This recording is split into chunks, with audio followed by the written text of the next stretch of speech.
So itong Nothing Phone 8 Pro ay mabibili natin for 34,990 pesos para sa 12 256 gigabytes na configuration at tatlong kulay yung pwede nating pagpilian: black, silver, at pink. At kung sakali man na mag-pre-order tayo sa digitalwalker.ph from March 28 to April 6, ito yung mga freebies na pwede nyo makuha. Isang Nothing Phone stand, Nothing Phone lanyard with keychain, Nothing backpack, at Nothing ear A. At mas magiging sulit pa yung pagbili natin dito sa Nothing Phone A Pro kung ma-avail natin yung pre-order freebies na yan. So ngayon, unbox muna natin to at pakita ko sa inyo yung mga bago dito sa Nothing Phone A Pro.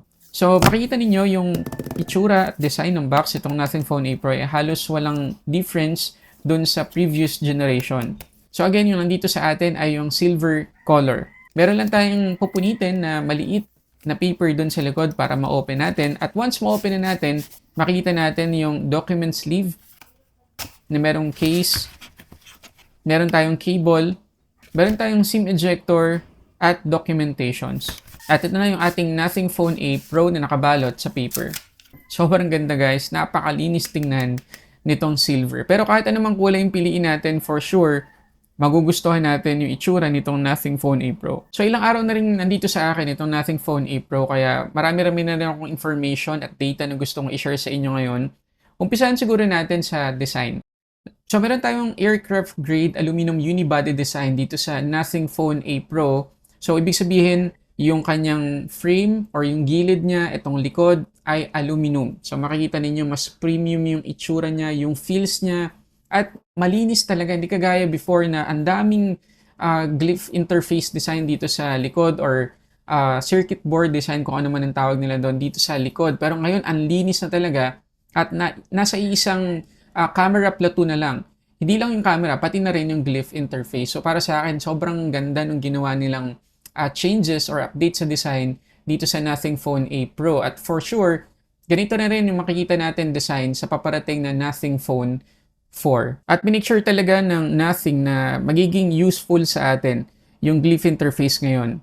Well, nakita na natin to dun sa Nothing Phone 3 na yung kanyang main camera ay pwede nating makita yung preview dito sa glyph interface. Ayan o. Ngayon, agad-agad meron ng ganung feature na pwedeng itoggle on and off. Kasi dun sa Nothing Phone 3, medyo ako personally na nag-struggle ako kung paano i-enable yung ganitong preview dun sa unit na ni-review ko. Parang sa ibang bansa, parang default na ata na may ganun yung Nothing Phone 3. Pero nakailang update na ako sa Nothing Phone 3 ko before, hindi ko pa rin makita to dun sa camera application. Pero ngayon, ang dali nang makita. Yun siguro yung naging update nila sa Nothing OS 4.1. So, ano man yun, dito sa Nothing Phone A Pro, tingnan nyo naman. Oh. Diba? So, at least, kahit na medyo parang 8-bit talaga yung itsura niya, magkaka-idea ka pa rin kung naka-center yung mukha mo dito sa paggamit mo sa main camera. And kagaya pa rin before, meron tayong dedicated na glyph interface setting na pwedeng i-customize. Napakadami po nating magawa rito. Halimbawa na lang sa essential notifications, pwede nating i-customize yung lilitaw na icon or design dito sa glyph interface depende sa nag-chat sa atin, nag-call sa atin, or nag-text. So kapag nakita natin yung icon na yon, kahit na nakaganyan pa yung ating phone, alam natin kung sino agad yung nag-text or nagko-call sa atin. At isa sa mga reason kung bakit talagang pinapaganda ng Nothing yung glyph interface nila ay para ma-reduce yung distraction natin sa paggamit ng phone. So kahit na nakaganyan yung phone natin sa desk, ito lang yung nakikita natin, alam natin kung gaano ka-importante yung notifications sa phone natin before natin damputin yung phone natin. So at least may iwasan yung, alam niyo yun, yung palaging nag-check tayo ng notification or binubuksan yung display para lang makita kung sino yung nag-message sa atin. Pwede rin nating i-enable dito yung volume indicator para halimbawa, ina-adjust natin yung volume. Tingnan nyo ayan.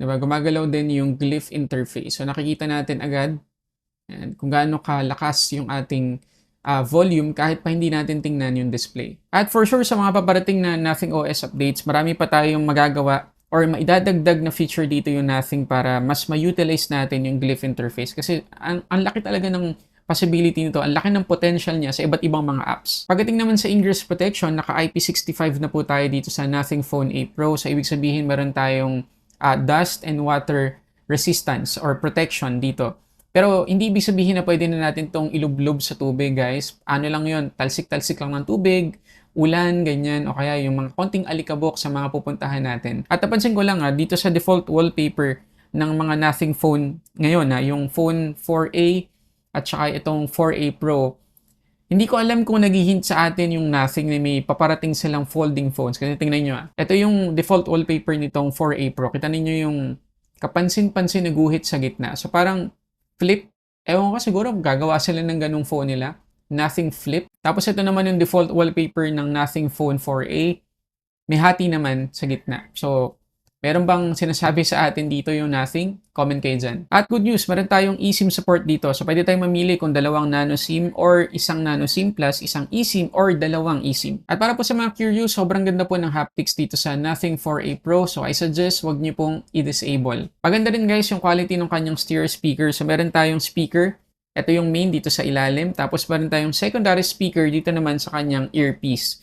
So, maganda siya. In a sense na hindi ako nabitin sa kanyang maximum volume. Hindi rin siya tunog lata. Pero kung ikukumpara ko sa ibang mga phone na ginagamit ko ngayon, for example, yung speakers dito sa iPhone 17 Pro Max, tsaka dun sa Xiaomi 17 ko, mas maganda pa rin yung mga tunog ng mga phone na yun compared dito. So medyo naiwanan siya pagdating sa quality ng tunog compared dun sa Xiaomi 17 na ginagamit ko at sa iPhone 17 Pro Max. Pero bottom line, okay pa rin, pasado pa rin. At optical fingerprint scanner po yung nandito sa 4A Pro. So, okay naman siya, mabilis, pero hindi siya ganun ka-secured compared sa mga ultrasonic. So, pakita ko sa inyo. Ayan, medyo mababa siya. Mababa yung placement ng kanyang, ayan. So, okay naman. For the most part, ay na-unlock naman palagi yung phone ko kapag nilalagay ko yung finger ko dun sa kanyang sensor. So overall guys, pagdating sa design nitong Nothing Phone A Pro, pasado para sa akin. Pero kung kayong tatanungin, okay ba sa inyo yung updated design nitong Nothing Phone A Pro compared sa previous generations? Comment lang kayo dyan. And before natin iwanan yung design, gusto ko lang i-mention din, hindi ko pala na-mention kanina, na yung kanyang camera plateau, and medyo naka-protrude talaga. Pero kapag tinouch natin tong glyph interface, para siyang may cover. And protected naman siya ng isa pang layer ng glass or plastic. Kaya hindi tayo mag-aalala na yun yung nahahawakan natin. Ayan. Yan. Pero yung camera or cameras nitong Nothing Phone A Pro, mas naka-protrude compared dun sa mismong camera plateau. Ayan. So, ano masasabi nyo? Isunod naman natin pag-usapan ngayon ay yung display nitong Nothing Phone 4A Pro. Bago ko ipakita yung specs, gusto ko lang i-mention na meron tayong pre-installed na screen protector out of the box. So meron tayo ditong 6.83-inch AMOLED, 144Hz yung max refresh rate, at meron tayong 5,000 nits na peak brightness dito, so meron siyang support sa HDR10+. Protected din to ng Corning Gorilla Glass 7i. At makikita ninyo, yung bezels niya ay manipis naman at proportion, so immersive yung feels natin kapag nanonood tayo dito sa full screen. So makikita ninyo yung color reproduction niya. And accurate naman siya. Maganda sa mata. Pleasing para sa akin. So mag-enjoy talaga tayo sa media consumption. At speaking of media consumption guys, tingnan nyo naman. Yung kanyang wideband security ay level 1. Full HD yung max playback resolution. At wala tayong support sa HDR dito sa Netflix. Pero at least, diba, mataas yung resolution ng mapapanood natin sa mga streaming services. At FYI lang sa ating lahat, meron tayong dalawang color preset dito sa kanyang display settings, Alive, Standard, at pwede natin timplahin at i-adjust yung color temperature. Pag-usapan naman natin ngayon yung performance itong Nothing Phone 4A Pro. So kagaya na makikita nyo, naka Nothing OS 4.1 na tayo dito out of the box, Android 16 na yan. Tapos naka Snapdragon 7 Gen 4 na tayo dito, LPDDR5X yung ating RAM at UFS 3.1 naman yung ating storage type. At pinapromise ng Nothing na makakatanggap to ng 3 major Android upgrades at 6 na taon na security patches. So, pwede itong umabot, possible, hanggang Android 19. Pero actually, medyo nabitin talaga ako dun sa 3 major Android upgrades lang. Ina-expect ko 4 sana. Pero at least, diba, 3 naman yun. So, matagal-tagal pa rin. And 6 na taon naman yung security patches. So, kahit tumigil na yung major Android upgrades na marireceive ito, meron tayong assurance na secured pa rin yung phone for the next 3 years na naman. And as a proof guys, kanina naman, upon setting up, meron na ako natanggap na update. Ito yung isa. At ito naman yung pangalawa. At isa sa mga bago sa akin na nakita ko dito sa Nothing OS 4.1 ay yung app optimization. So pwede mong manually i-start yung pag-optimize sa mga apps na naka-install dito sa Nothing phone mo. Gamit nga yung feature na yon. Pero according sa ilang nabasa ko na mga forum, yung app optimization na feature dito sa Nothing phone or Nothing OS 4.1 ay nag-start talaga Nothing OS 4.0 pa. Pakita ko sa inyo yung feature na yun. So ito yun guys. Para dun sa mga hindi pa familiar, ito yung itsura ng app optimization. So kapag hindi pa optimized yung mga apps na naka-install, naka-list dyan lahat ng apps na yun, tapos pwede nating manually i-start agad yung optimization. Kasi usually or dati, yung optimization ay nangyayari sa background. So, habang ginagamit natin ng phone, ino-optimize na niya or ng Android yung mga apps. So, ang gagawin lang natin ay maghintay. Hindi natin alam kung ano na yung mga na-optimize. Pero dito, pwede nating makita at i-select yung gusto nating i-optimize na mga apps. So, ito yung isang screenshot na kinuha ko nung ginamit ko yung app optimization feature. So, ganyan siya. Isa-isa niya talagang i-optimize. Siguro tumagal sa akin to ng mga 5 to 10 minutes bago natapos. So, magandang feature yun, diba? Na pwede nating gamitin. At first time ko makita to sa isang Android phone na talagang pwede mong manually i-optimize yung mga apps na naka-install sa phone mo. At maganda talaga to para ma-make sure natin na full performance, full featured na yung software or application na ginagamit natin. At meron pa rin po tayong RAM booster dito or virtual RAM na up to 8 GB.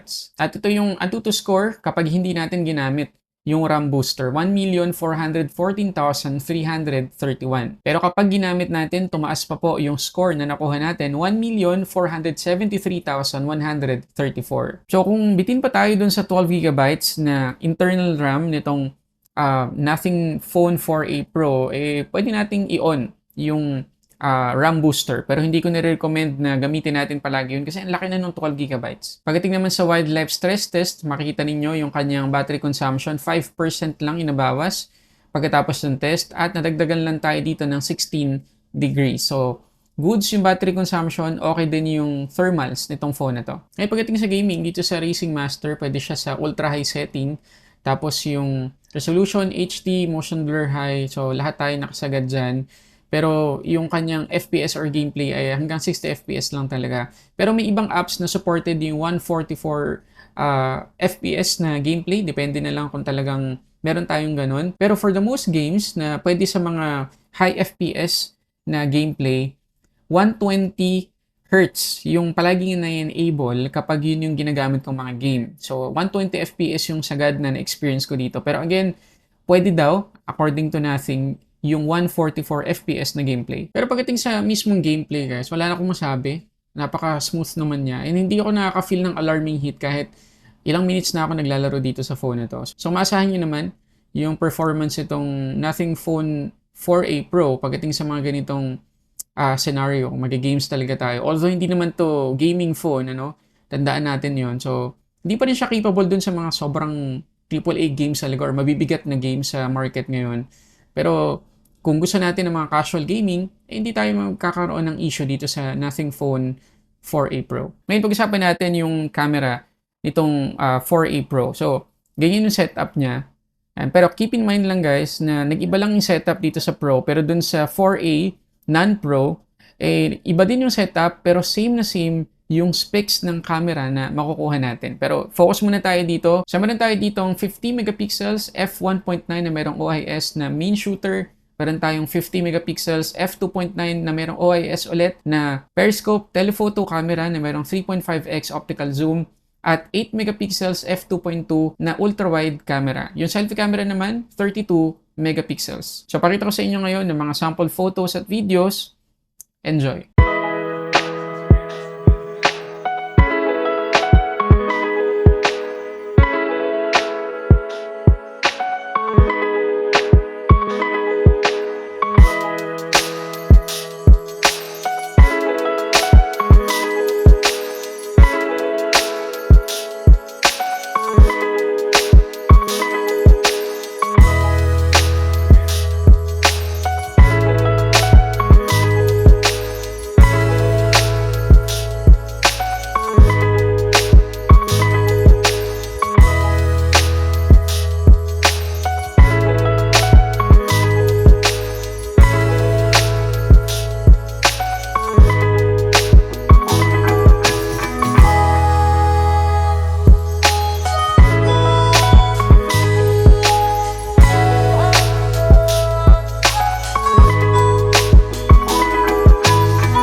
yung 4K 30 FPS na video recording dito sa Nothing Phone A Pro. So ito yung 1X. Ayan. So dahil may OIS tayo dito, ayan, stable yung video kahit pa naglalakad ako ngayon. Handheld lang. Wala akong kahit anong hawak na or ginagamit na gimbal or phone holder. Kamay lang talaga. So yun yung 1X. Tingnan natin yung quality. 3.5x. Ito yung periscope telephoto camera. Ayan.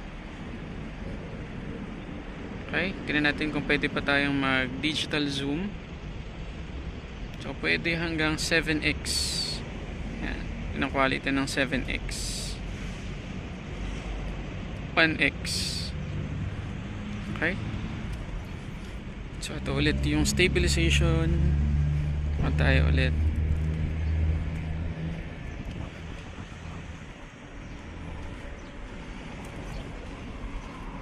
Ay, try naman natin ngayon yung selfie camera. Okay, so 1080p 30 fps yung sagad na video recording dito sa selfie camera nitong Nothing Phone A Pro. Mainit kaya nakapayong tayo ngayon. Ayan, sagad yung paghawak ko sa kanya. Ayan, pag walang payong. Okay. So yun ang medyo nakakasad dito kasi di man lang nila ginawang 4K yung video recording dito sa selfie camera. Pero pagdating sa quality, yun ang masasabi niya.